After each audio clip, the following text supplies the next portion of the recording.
Hello mga ka-idol. So, right now mga ka-idol, mga lods, no? Nandito tayo mga ka-idol sa Bayabasan kasi mangunguha tayo ng bayabas, udlot ng bayabas mga ka-idol.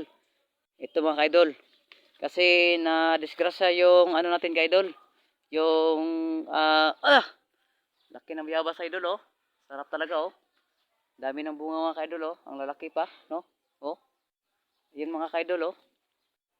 So, kukuha tayo ng udlot ng bayabas, idol, kasi ito ang gagawin natin yung first aid natin, ka-idol. Oh, first aid kasi wala tayong alcohol eh. Kasi na ano kasi mga ka-idol, na disgrasya yung kamay ng kaibigan din, ka-idol, no? Ano kasi mga ka-idol eh, nahiwa yung kamay niya, ka-idol. So, careful kayo mga ka-idol pag kayo ay magsisiling.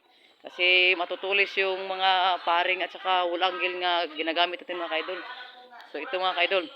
Ito siya ngayon mga ka-idol. So ayun mga ka-idol. Ito siya mga ka-idol. So hindi lang natin ipapakita mga ka-idol no? Kasi ano kasi mga ka-idol eh. Ito lang. Sa ano niya mga ka-idol eh. Sa pulso niya mga ka-idol. No ano lang. So careful talaga kayo mga ka-idol. Careful kayo pag kayo ay nagsisiling at gamit yung mga matutulis sa mga bagay. No? Hindi kasi maano yung disgrasya mga ka-idol eh. Kaya yun lang ang tips ko sa iyo. Dandahan lang. Hinay-hinay, basta kanunay. O, di ba?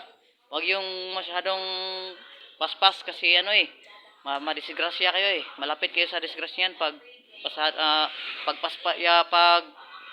mabilis yung trabaho nyo. Huwag ganun. Dapat hinahinay lang mga ka-idol, no?